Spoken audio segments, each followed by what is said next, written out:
All right, good morning, everybody. I'm excited to introduce our next speaker, Dina Ross. Dina is a digital growth expert and entrepreneur passionate about connecting with people behind the screens. She uses her content creation, data analytics, and creator management expertise to help businesses grow audiences and drive profits. Dina has a background in media, having worked as a television producer for Fox News and a digital strategist at Cheddar. She also received multiple Telly and Promax awards for her work. The title of Dina's talk is "But I'm Afraid to Hit Send. Find the Right Digital Marketing Strategies for You." Please help me welcome Dina Ross. Thank you.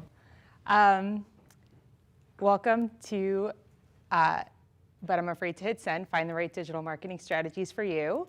I'll just start with a little bit about me. I went to Penn State. I graduated in 2004. I'm not really sure what happened during the last 20 years, but something happened. I was a journalist for that time, and over the last year and a half or so, I transitioned into marketing strategy because what I learned in journalism was how to speak to audiences in a way that really connects. And because I just happened to be, starting my career at the dawn of the digital era, I was learning content creation, which wasn't a thing at the time. I was learning analytics because that's what happened just organically as I was growing my career. And so when I realized that it was time to either find a new job within the media or do something else, these skills were really valuable to other businesses, all other businesses. And so now I work with mainly startups and small businesses to help them use their resources wisely so that they don't just pour a lot of money into digital marketing and get no return. So just quickly, I know a lot of you here are students of entrepreneurship, which is incredible. That's not something I ever did. I was a journalism and political science major. I never thought I was going to be in business. If you had told me a couple years ago I'd be doing this, I would have thought you were absolutely out of your mind. But there's a lot of confusion between marketing and sales, particularly in very small companies like startups. These two things get confused, and they can be done by the same person, but they are distinctly different. Marketing is the messaging that you are putting out into the world, and sales is what you're trying to do with the leads that you get. So I'm going to start. How many of you currently either own a business or in charge of marketing for a business? Okay. How many of you use digital marketing or try to? Show of fingers, how many different platforms are you on? So think of like all the different social media platforms and email and websites and paid ads, okay? So there's more than one finger for everybody who raised their hands. I want you to think about the return that you're getting on all the work that you're putting into those platforms. What I find consistently when I talk to small business owners is when we start working together, they're usually doing a slew of marketing efforts. They're on 5 social media platforms, they have an email set up, they have a website, they've maybe done some paid ads, and they come to me and they say, but it's not getting me anything. And usually what I say to them is, as a small business owner whose job is not marketing, you only have so much time.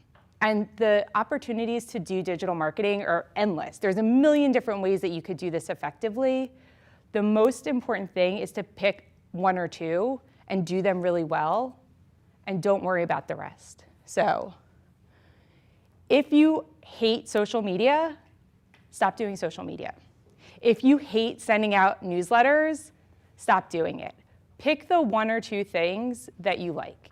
And as you know, I know a lot of you are students of entrepreneurship. As you go into the world and you start talking to other people, this is going to be a very strange thing to say to potential partners, potential investors, potential bosses. But when you hear it, it makes a lot of sense. If you can do 1 or 2 things really well and drive revenue, grow your audience, drive business, why are you going to waste precious time on anything else?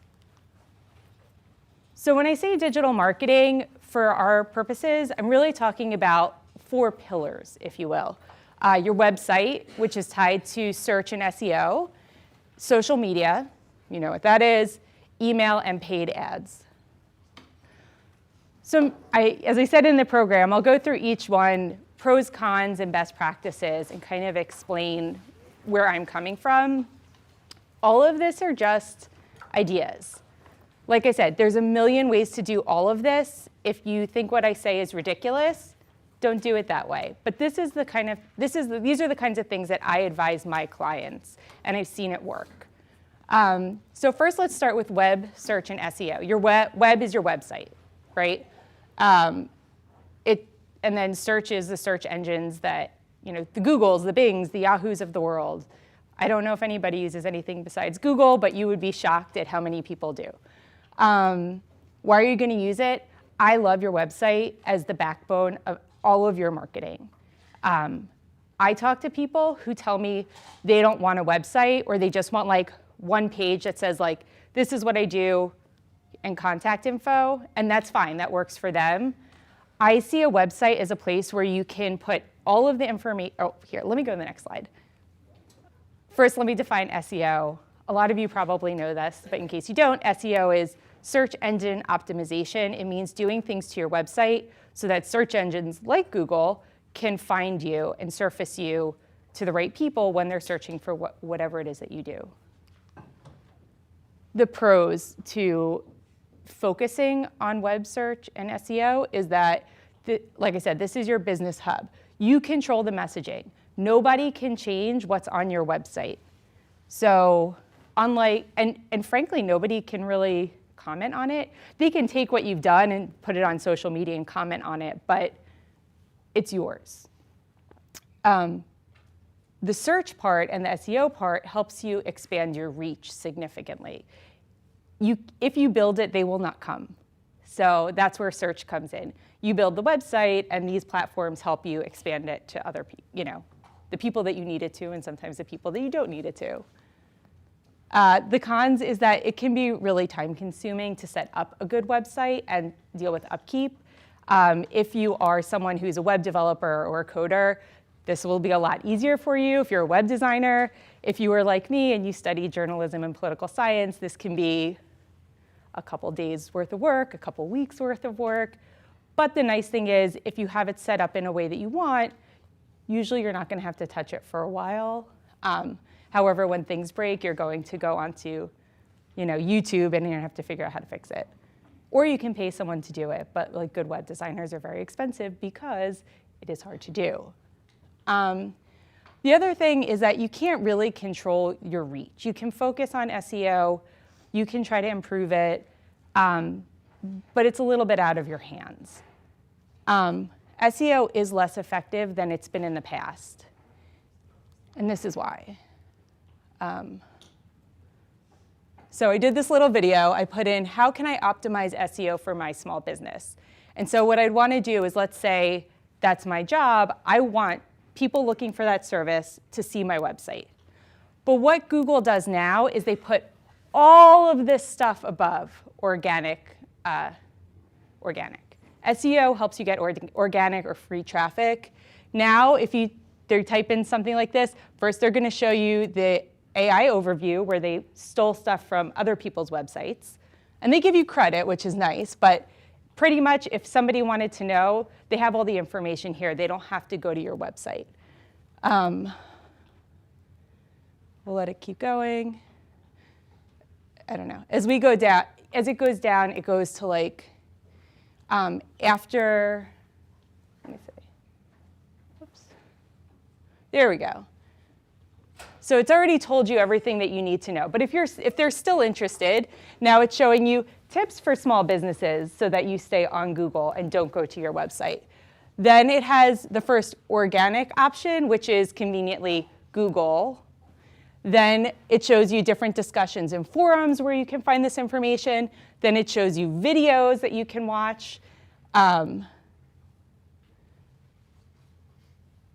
keep going. So yeah, so far we have SEO overview, we have tips for small businesses, you could click to Google, you can click on forums, you can click on videos, and now we get to the first SEO optimized websites. So it used to be that if your website was really well SEO optimized, you would be the first thing on the page. And they used to say if you could be in the first 10 Google results, you were made, because people never really click through past the first page. Now that is harder than ever, because all of these search engines have figured out that they don't want people to click to your website. They want to keep people on the page. It's better for them. They're able to sell ads there, which we'll get to. So some best practices for this, if you are going to be building a website for your business, or if you or your partner are trying to figure out this SEO piece of it. For your website, make sure you have a very clear call to action. What that means, that's like a button on your website that says, call now, or sign up for our newsletter.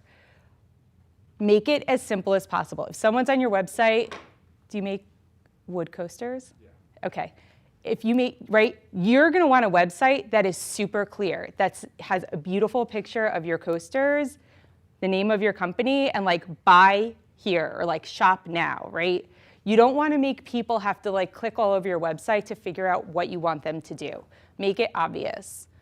Make your website simple to navigate. Again, as business owners, as entrepreneurs, we want to like tell our story. We want to like give people all the warm and fuzzy so that they're gonna love us and they're gonna love our product or our service. That's what you do when you get them on the phone. To get them on the phone, keep it very simple. So again, like the name of your company, a nice picture, a clear call to action, and then you can put other information on your website, but pare it down. If you write it, give it to a friend, give it to somebody who writes, and ask them to like cut out things that they don't think you need. And you'd be surprised, it comes together and it gets a lot tighter that way. That is something I took from journalism, right? Just cut it down, don't say too much. That also gives people a reason to call you. If you tell them everything on the website, if it's selling like an item, then that's fine. You just want them to buy it on the spot. But if it's something like me with a service, if I just put on my website everything that I think people should do, why would they ever hire me? Also, keep it modern looking. It doesn't have to be super fancy, but the internet has been around long enough now that sometimes you'll go to a website for an older business and you know that nobody's really updated the website in 20 or 30 years, so don't be that guy. As far as SEO and search, some best practices I recommend are, again, clear and concise copy, like digital marketing strategy, call me now. Like, just make it very simple. It's also good for the search engines, which are scraping your website to learn who you are. If this copy on your website is clear and concise, then it will surface you to the right people, and then it will show them clear and concise copy. Keywords that are important to your business. So let's say I know there's someone who owns a cigar shop in town, right? You're gonna use that word cigar on your website a lot. You're gonna use the word tobacco on your website a lot. I know we all want to do brands and vibes, and that is important, but sometimes like keeping it very direct and clear is so important, because the computers that are doing everything on the back end don't understand like warm and fuzzy words, and they don't understand like lingo you're trying to create. You have to be, you're talking to your client, but you're also talking to a computer. Use headlines and sublines on your website. This is particularly important if you have something like a blog on your website or you do articles. Those are great. If you like doing them, they're great. If you hate doing them, don't do them, because they're a lot of time and effort. But if you do, make sure you use your web provider's like headline option, and then use subheaders, because again, that's something that Google will scrape to help surface your content to anybody who's interested. And you could set up a Google business profile. Google loves Google, right? Like if you have a storefront in particular, it's great to set up a business profile.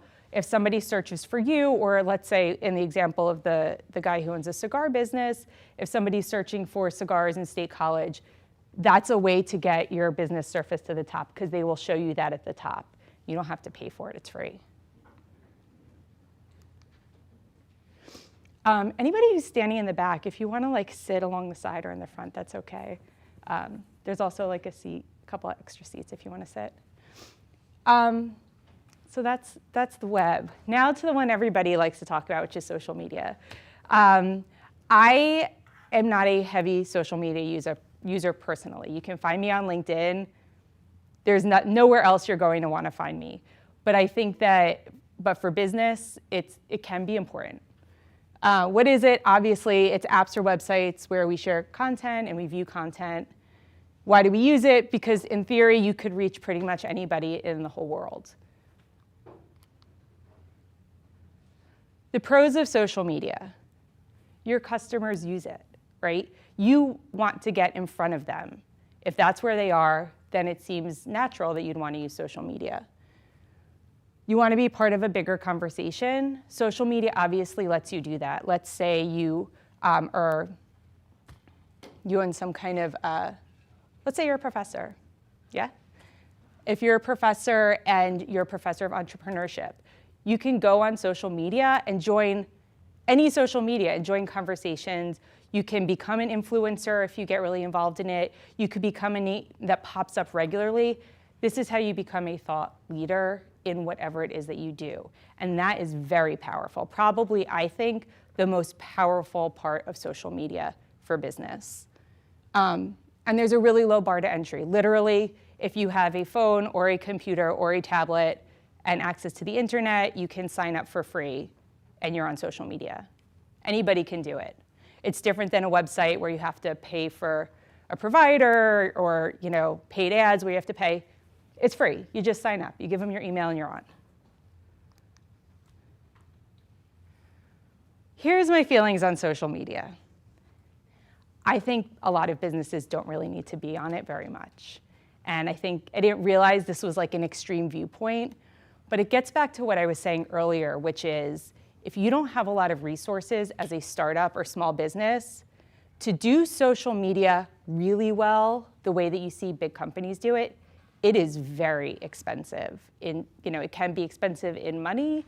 It can be very expensive in time and resources. So you really have to think about what you're going to get out of it. Like I said, if there's one or two that you love, or if your business is social media, right? Like if you're an influencer, oh my God, all you're doing is social media. I don't care if you have a website at all. But if you're building something in technology, yes, social media can get you greater views. It can get you more brand awareness. Social media, it is really, really hard to drive direct conversions. And you hear people all the time, they have some like cool new widget. They have like an influencer deal with a Kardashian or Sabrina, whoever is the hottest, celebrity at the moment. But it is really hard for people who are trying to look for like cute pictures of their like kids and puppies and get them to click off to go pay for a digital marketing service. That's not why they're on TikTok. That's not why they're on Instagram. So, it's worth trying if you like it, but be prepared to have to, try a couple different things before you see any kind of value out of it. And social media, you are at the mercy of the algorithm. And Google also, you're at the mercy of the algorithm, but on social media, it is brutal. What works one day, it's driving 10,000 or 100,000 views a day, and something on the back end changes overnight.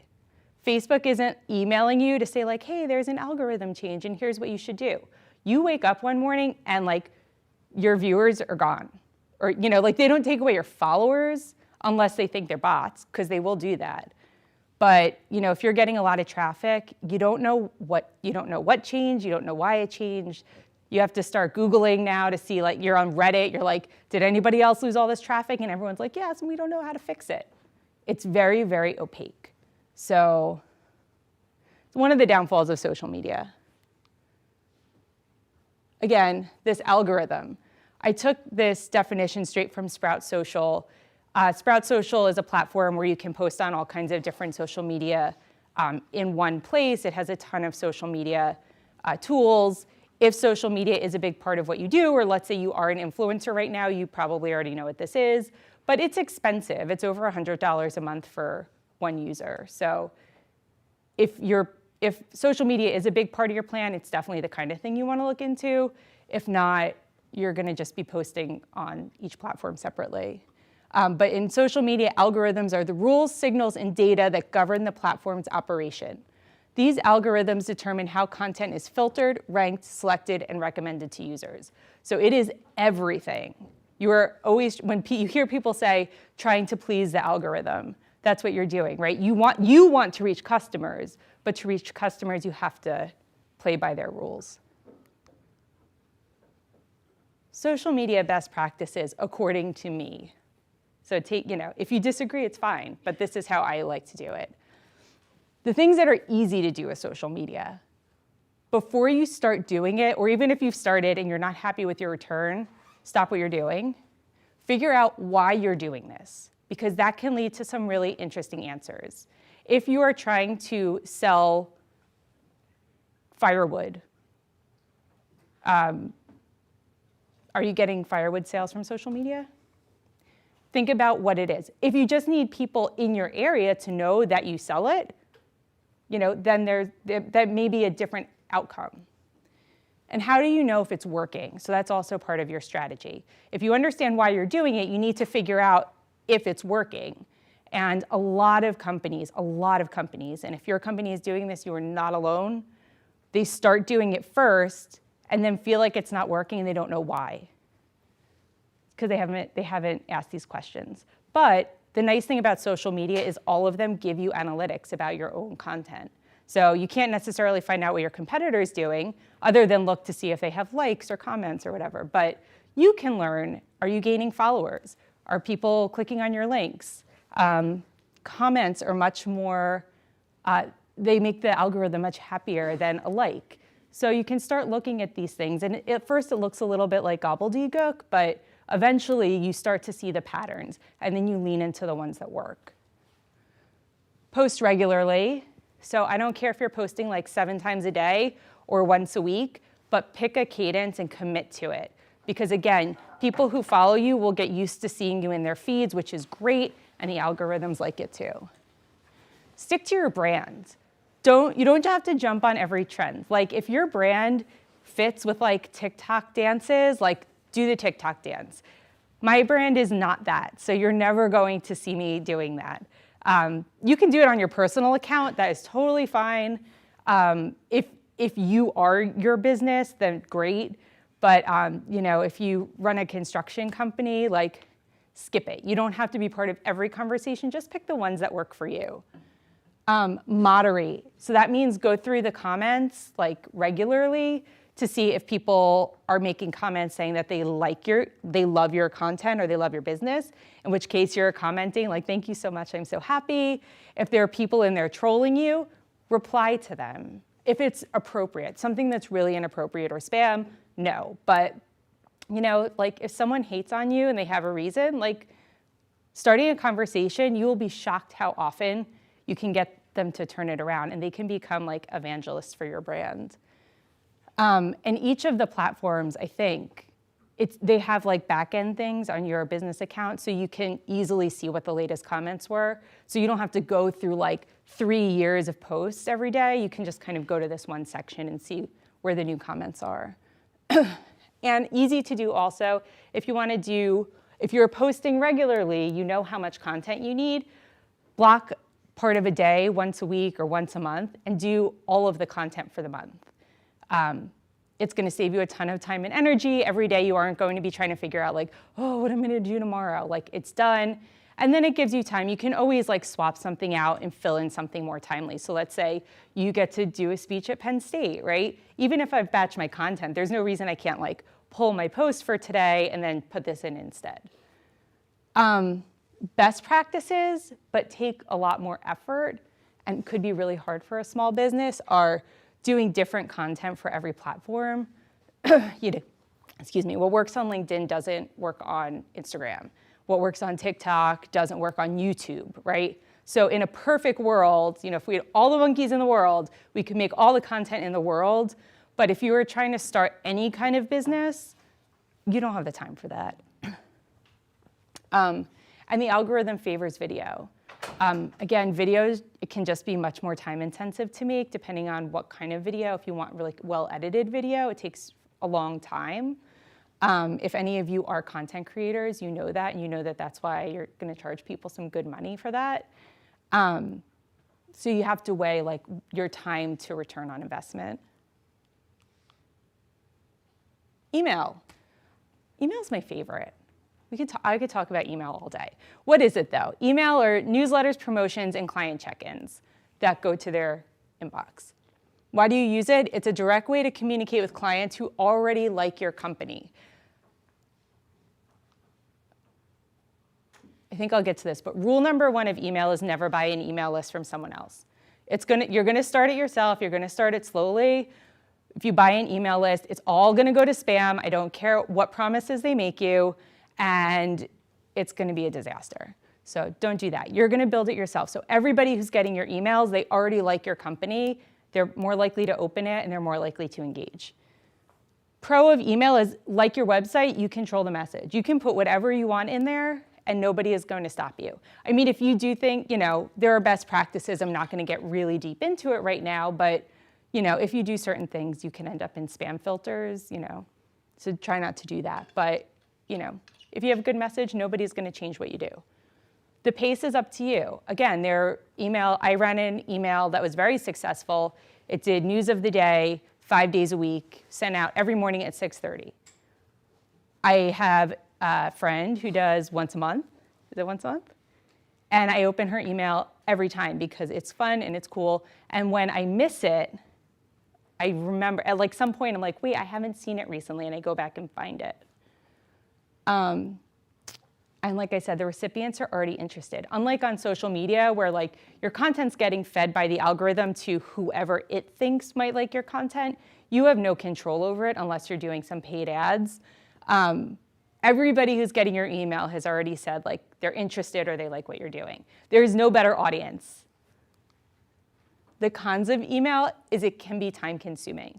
If you decide to do a quarterly or monthly newsletter, that's not gonna take you too long. But if you decide you're gonna do 2, 3, 4 times a week, you have to come up with the content, you have to write it, you have to design it, you need to edit it, you need to set it up. It is time consuming. So it can be a great return on investment depending on how you do it and what you find. But again, I would pick a cadence like with social media, commit to it and see how it goes. And what I'd recommend is starting with less because you can always add more. But if you start by saying, I'm gonna do a newsletter 5 days a week and then realize you can't keep up with it, you're gonna start to lose people.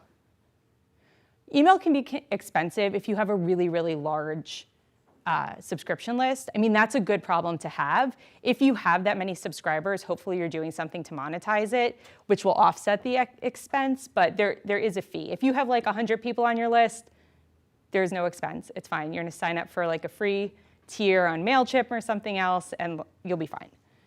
And getting out of spam jail is hard. So if you've bought an email list and you sent it out and the algorithm decided that you're spam, it's time consuming to fix that problem. So using smart methods and doing it the hard way up front is going to save you a lot of time and potentially a lot of money in the end.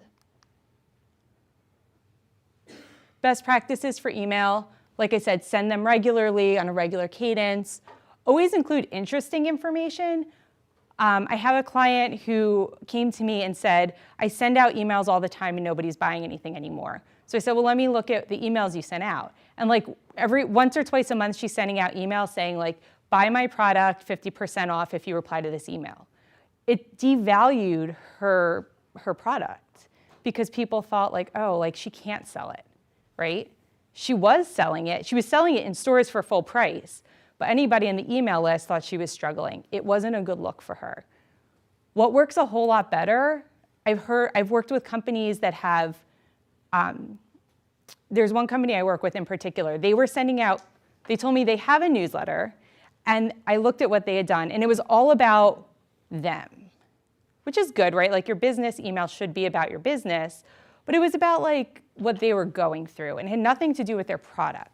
So we revamped it, and now it's more of a newsletter. They work in a really niche part of medicine.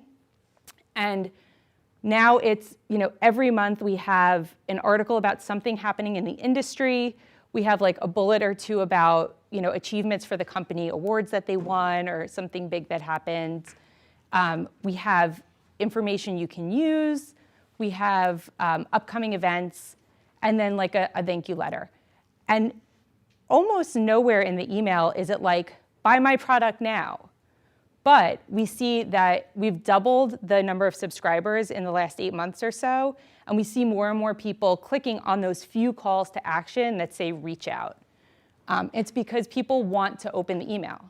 If nobody opens your email, it wasn't even worth sending. So you have to have something in there that people are really gonna like. That goes to this one. Don't just send promotions. Do something more interesting. You have to have an unsubscribe button. I think this may be a legal requirement. I'm not a lawyer, but if you use any email distribution platform, I think it automatically puts that on there, but make sure you have it. If somebody can unsubscribe from your email, that's much better than them just hitting the spam button. And check your email health regularly. What that means is if you use one of these platforms like a MailChimp or a Klaviyo, it gives you all this data in the back end. If you see if you see someone hasn't opened your email in X amount of time, let's say the last 3 emails or 6 emails, take them off your list. And I know it hurts, but eventually those will get flagged as spam, and you don't want that. It's much better to pull people off your list who don't want it anyway, rather than end up in spam jail. And I'm gonna get to paid ads. As small businesses and startups, a lot of times we're like, we don't have any money. How can we possibly pay for ads? It's not the first thing you're gonna do. But if you've done these other things, if you've done web and search, if you've done a newsletter, if you've done social media, and you're seeing some signs of life, then you really wanna get in front of that specific audience. Or you may wanna like boost a certain kind of social media post because you see that specific thing can actually help you hit your goal. It's really hard to do that organically. So sometimes if you have a little bit of money, you can put it behind there. So a paid ad is just paying for placement on a website or an app. Why do you use it? It helps you secure better or more placements on a crowded platform. The pros of paid ads are you get to target specific audiences. This is a huge one. Like I said before, with organic social, it just puts it in front of whoever it thinks wants to see your content. But let's say you want to do a campaign. I have a client who I'm talking to right now. They are a construction company. And they came to me and they said, we want help with social media. And I said, why do you want help with social media? As a construction company, nobody's like on Instagram and like clicking through to build a house, right? And they said, no. We really need to be in front of the decision makers of big projects when they're making decisions. Like we just need them to remember that we're here because our business has been growing, but we're small and we can't be everywhere at once. I said, that is a really good use of a small business using targeted paid ads. There are things that we'll be able to do on social media so that you all won't be getting their ads, but people who have interest in certain industries, maybe people who have certain incomes, probably in the construction industry, a lot of men are decision makers. We'll be able to use all kinds of things with paid ads to target those people that we couldn't do organically.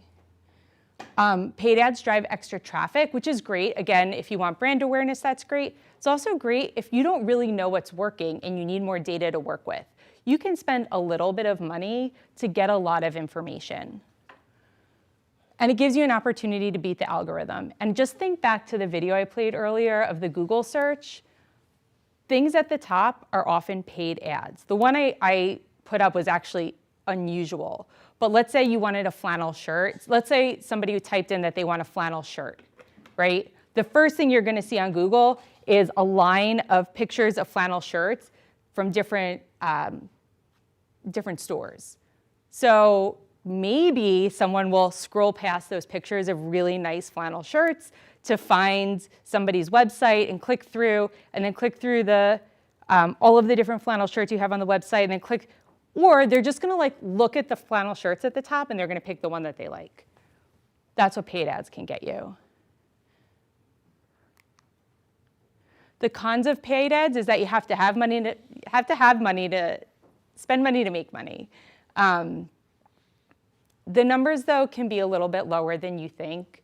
Back in my day, when I was a kid, let's say, if a company wanted to advertise, they had to go like pay a television station for a commercial, and then they had to pay to make a commercial, or they had to pay for a radio ad, or they had to pay for a bulletin board. Those things were expensive, right? If you want to go on Google Ads, you could spend $5 or $10 a day, and you may make a couple sales. You're going to get a ton of data. And then in the future, you could spend more money because you know who you want to target, and then you really start making sales. So you do have to put some money down, but in this age of digital, it's a whole lot less money than you used to have to spend to get in front of consumers. It is easy to make costly mistakes. You hit the wrong button, or you're not paying attention, or you just like set your campaign to go and you don't look at it for a month, you can end up with a bill that you expected, and again, no customers. So you do want to make sure that that you're watching it regularly, because if you made a mistake, it's really easy to fix it, but you have to know it happened. And you still have competitors to outspend, because you all know now for $5 or $10 a day you can put out a paid ad. Your competitors know that too. And they will, it is rough out there. They're not just bidding on keywords that you want to bid on, like flannel shirts or firewood. They're spending money on your company name. So I have a client who we started doing paid ads. We got it to a place where we were really happy. We started to see more calls coming in. And then I started to notice we were getting more data from Google Ads, and we were shocked how many really big name competitors were outbidding them on their own name. So, on the one hand, it was nice. It means that they're now seen as like a major player in the industry. On the other hand, their ads cost more because they have to outbid people for their own name. There's nothing you could do about that. Best practices if you want to boost a social post or create an actual campaign. Again, start with a strategy. Why are you doing this, and what do you want to get out of it? Use targeting specific to your audience. There's one woman I worked with. She makes these gorgeous, absolutely gorgeous, like she's an artist with this like floral French design, aesthetic. And she decided to start making stationery. And she told me that she said, oh, Facebook ads doesn't really work for my company. I was like, your company is the reason Facebook ads was made. Like, it is so aesthetic, it is so gorgeous. And he said, well, walk me through what you did. And so she basically said, like, I put in my credit card information, I didn't really understand, so I just let Facebook like figure it out. I was like, okay, that's the problem. If, the better thing to do would have been to use their targeting options. Is there a way that she could have found people who are maybe searching for things like weddings or baby showers, or probably women of a certain age because they're kind of pricey, maybe somebody who's a little bit older in a higher income bracket? If she had used some of those parameters, I don't want to guarantee anything, but she would have made money. I really do think she would have. But instead, it was going to like 18-year-old men. And there's nothing wrong with 18-year-old men, but like, are you looking for really floral stationery? Probably not most of the time. Are you, is it going to people who were looking for, monster trucks? Yeah, it was going to them too. Like, she had the opportunity to control who saw it, and she didn't. And that was a big miss for her. Check your campaign regularly to make sure you're not wasting money by accident. Or sometimes it's not even by accident. You took your best guess, you made a smart investment, you see it's not working after a couple weeks. Usually it takes campaigns 4 to 6 weeks to fully flesh out. So after like 2 or 3 weeks, if you don't see anything, don't panic. But at the end of that 4 to 6 weeks, if it's not doing what you want it to do, like kill it or adjust it. And the nice thing about these digital ads is it's really easy to do that. You literally hit a button.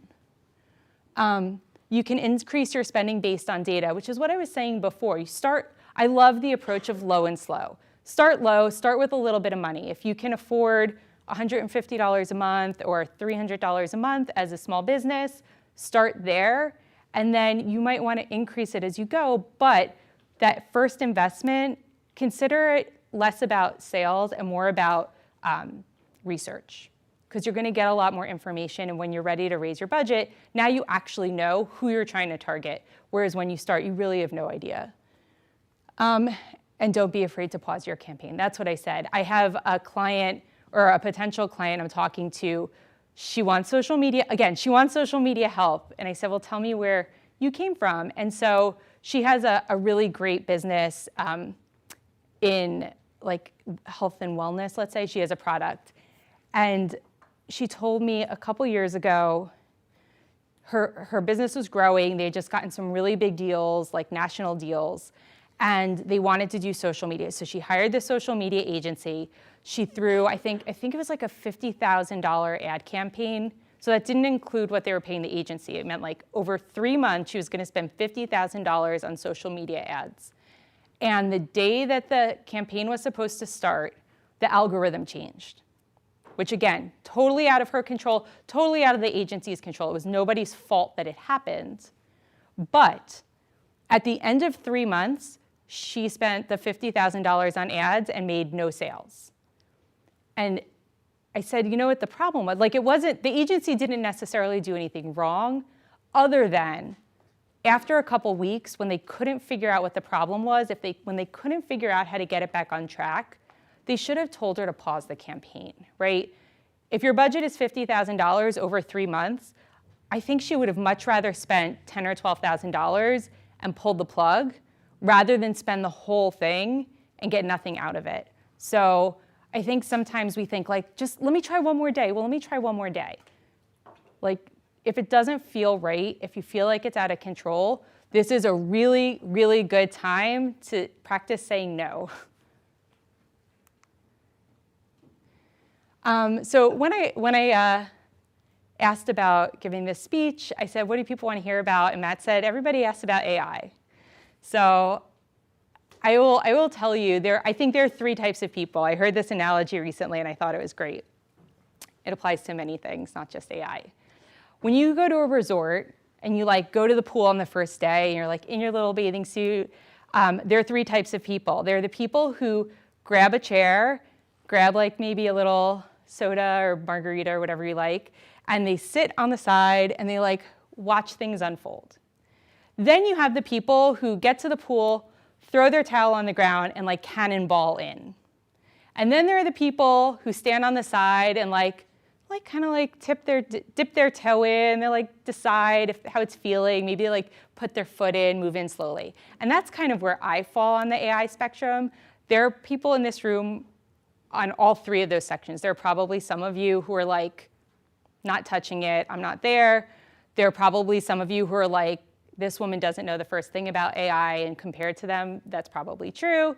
But I think a lot of small business owners are like me. They're like, I'm interested, I want to see what it can do, but I don't trust it, I don't understand it, and I don't really understand the best use cases. And I think that's because it's still evolving. So this time last year, January of 2024, beginning of the year, media was talking a lot about AI. A lot of big businesses were releasing their information. And at the time, there was this feeling of like, AI is taking over the world in 2024. It's going to be writing articles. It's going to be doing a lot of writing. It's going to be doing a ton of creating. It's doing all this stuff. Companies started to fire people and replace them, or they thought they could replace them with AI. A year later, I think we're starting to see that some of that, those like strong feelings being pulled back. I think that right now, you definitely have the evangelists who are like, AI is taking over the world and it's coming tomorrow. But I think a lot more people are starting to say, AI is a tool for people, AI is not replacing people. And so I think some of that uncertainty is where I fall. So tools that you can use that are not AI are, for web, there's something called Hotjar. If you haven't heard of it, this is like my favorite. I feel cool because I know it as a former journalist. Hotjar, basically, you connect it to your website, your company's website, and it's super simple to use. It'll tell you where people clicked on your website, and it tells you how far down the page they got. Those are my two favorite features of it. It's free. There's a free tier. It has everything that you need probably for a small business. The scrolling down the page is my favorite thing because it helps you understand where people are, where you're losing them. Right? If you, at the top of your website, you have a strong call to action and you see people clicking on it and they don't scroll anywhere else on your page, that's cool, that's totally fine. If you have an article that you spent like 2 days writing and you see nobody scrolled on it, then you really need to rethink your plan. Is it your writing? Is this not the right forum? Are you not do you need to distribute it in a different way, maybe on social media? But Hotjar, those like simple insights can give you a lot of actionable information. You have the Google suite, so you have Google Search Console, which is a little bit easier to use. You can see what people are searching for that are related to your business, so you can think about keywords for your website or things that you'd want to put on social media. GA4 is Google Analytics. You guys, a lot of you, I'm guessing, probably learned this in school now, but it's a really complex system, but it has a ton of information about your website. So you don't have to learn it today if you haven't, but it is a good thing to be aware of. If you want to make your website yourself, I use Squarespace. It's very easy. There's WordPress. There's other ones. The best advice I got recently for Squarespace was stick to the template. Like I was going in there and I'm like reshaping things and I'm moving this and it like messed up all that, like still didn't look right on mobile and it didn't look right on tablet. Like it was a mess. I love Squarespace, but like find a template you like, put in your picture, put in your color and like just stick to the template. For social media, Canva, I assume everybody uses Canva at this point. And the platform analytics are so important for your business. If you're not looking at it personally, I don't even know how much you can see personally, like who cares? But for your business, this is the whole reason you're using social media, is to get information that you can use. And then email, so MailChimp, I don't love MailChimp, but it's like very easy entry point for a lot of people. If you're starting a newsletter or starting some kind of email program, there is a free tier. MailChimp has basically no customer service. So it's like great until it's not great, and then good luck to you. The other two that I hear that people like a lot are Flowdesk and Constant Contact. I have a client who's on the HubSpot universe, so they use HubSpot to send their emails, but it's expensive. So unless you're using HubSpot for other things in your business, you're not gonna sign up for it. And now as far as AI tools, again, remembering I'm a toe dipper, not a cannonballer. Coming up with ideas, I'm sure you all know, you have your ChatGPTs, Geminis, Claudes, like all of those models. I think it's terrible for writing, and this might be the journalist in me, but I think a lot of the stuff that comes out of there sounds the same. No matter how much you kind of fiddle with it, it's never quite what you would have said. I also think if you're using it for something longer than like a social media piece, it makes mistakes. And it's really hard sometimes to figure out what the mistake is unless you are intimately familiar with the information. So let's say I had to write an article about elephants, right, for some reason, for my digital marketing website. I don't know why. I don't know anything about elephants. So if I just typed into ChatGPT, write me a 1,000-word article about elephants from Africa, right? I don't know if it's right and I don't know if it's wrong, but there's a pretty good chance there's a mistake in there. If you write it yourself, at least you know what's in there. Grammarly, I like. Grammarly is, if you haven't used it, it corrects your grammar and your spelling and your writing. I think that's a little bit better for writing content because you can write what you want and it'll check it for you. And now they got like really into the AI, so they use AI, I guess, on the back end to make it better, and they have all these options. And for images, again, Canva, like, love-hate with this because Canva, AI is supposed to make things faster, right? But since I'm not a graphic designer, I get into these holes where I'm like, I want a laptop and a phone and a tablet, and I want it to be green, and I want it to have yellow highlights, and like 45 minutes later, I'm like down a rabbit hole. It's not Canva's fault, but it certainly didn't save me any time. If you're in the Adobe suite, Adobe Firefly has a lot of really cool stuff. My husband was playing around the other day for his job. He is a graphic artist, and he was working on a headshot, in a very formal headshot, somebody who was wearing like a suit and like a proper, but it had the shoulders cut off and he needed the shoulders back. So he put it into Firefly and it did a pretty good job, but it gave him like some odd alternatives. So like, there's like the guy with the headshot and he gave him one with the shoulders and then it gave him one where the guy's like this. Like, I don't know why. There was nothing in that picture that made it look like this man in a suit was like giving thumbs up, but again, it's fun, but it can go really haywire. And there's something called Animaker, one of my clients loves. It makes animations if you're not an animator. I hear that there's like a little bit of time to figure out how to use it, but if that's something you're interested in, I think that is a really cool use because that is a skill many entrepreneurs and small businesses don't have. That was my presentation. And so we have a couple minutes left. I was wondering if anybody has any questions or thoughts. Thank you.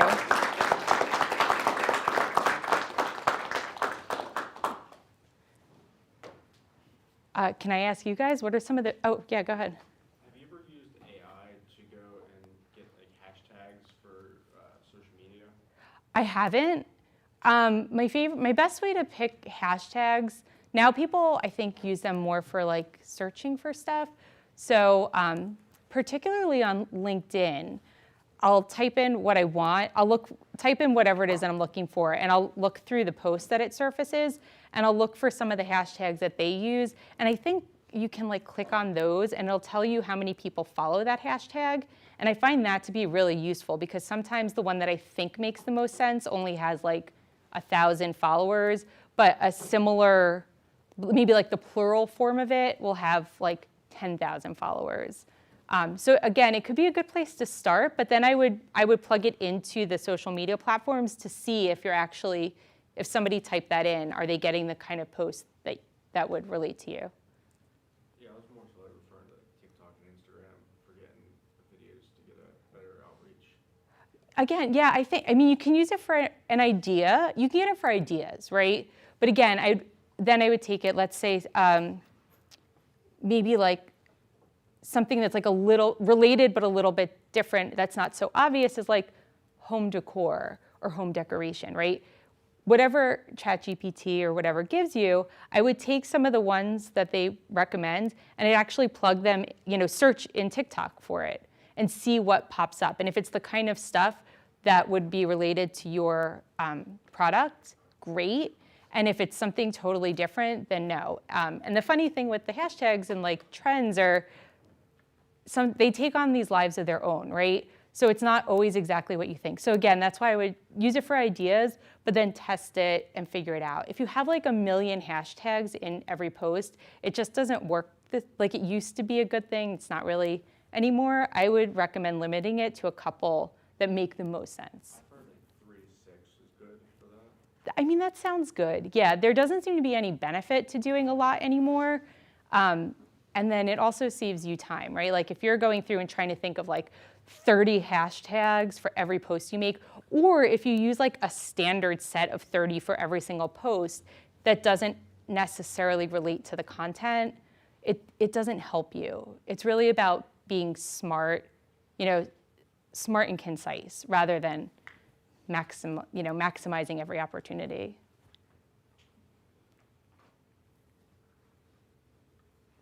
In the back. A lot of the students in my class launched service-based businesses and kind of the same way as you guys did, or like what you did with your digital marketing company.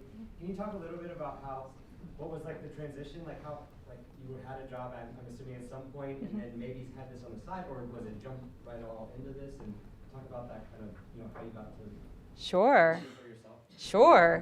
So yeah, I worked in news for 20 years. I graduated from here as a journalism and political science major. I thought I was going to go into PR and go to like lots of parties, but Fox News was like, we'll hire you and pay you enough to move out of your parents' house. And I was like, yes, let's do it. And so I was there for 15 years.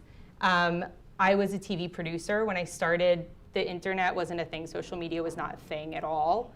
And so as it started to emerge, everybody knew there was a great opportunity there, but there were no content creators. There were no digital teams. Like, this did not exist. So they came to the people who were creating content, which were the producers, and they said, figure out what to do with this stuff. And so it really started for me really 20 years ago when they came and they told our production team, you need to run a web page for your show.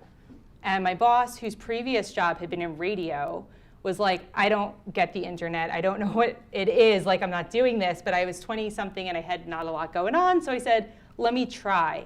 And so we just started doing all these things that now seem really obvious, but at the time was completely new. We were posting things behind the scenes on our webpage. We would have the talent put little messages in there. We would show like who the guests were going to be coming up. We did a live chat during the show. Do not recommend, but like we tried it.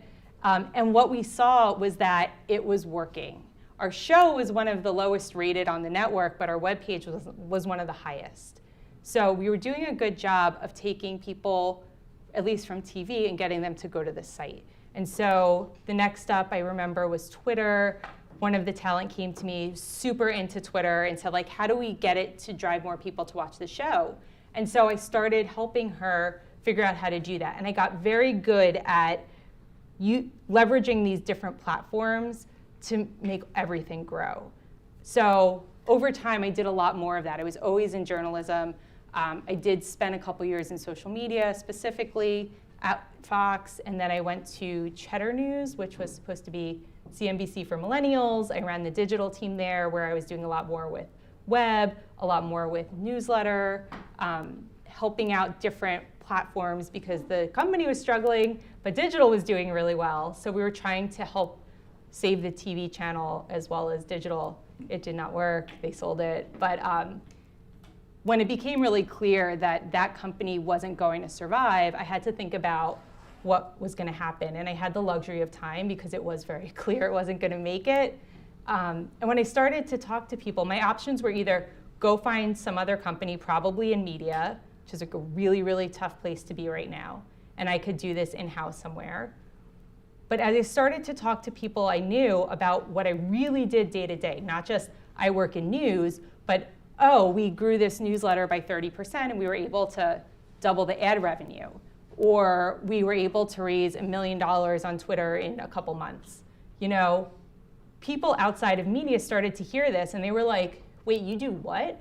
Like, for all that time, I just said, like, I work in the news.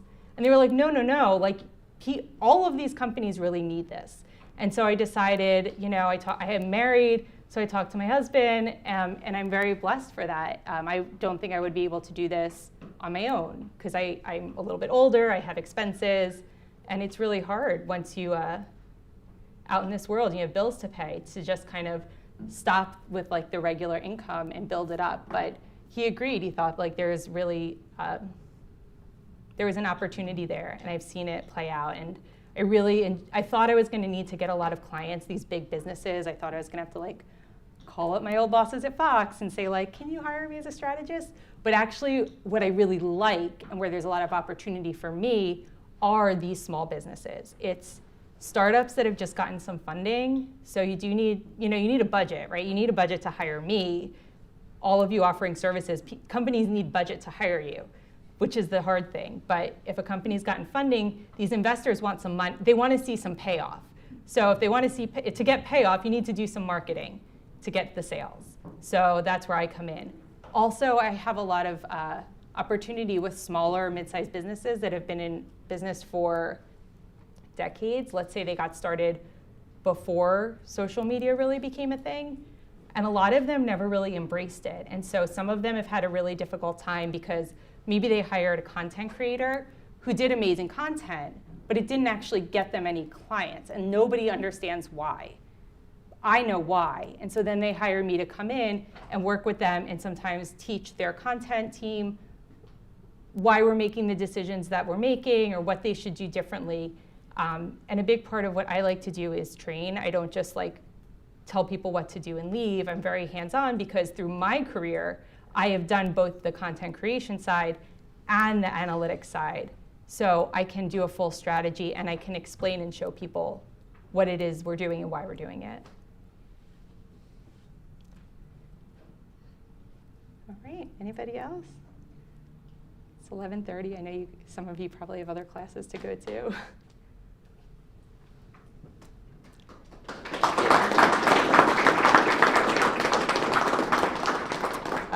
Yeah, you're all welcome to go. I'd love to hear about some of your businesses, though.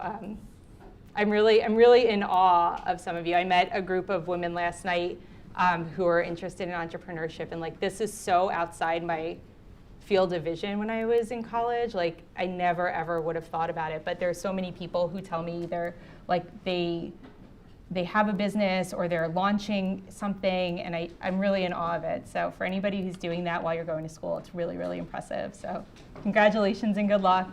Thank you.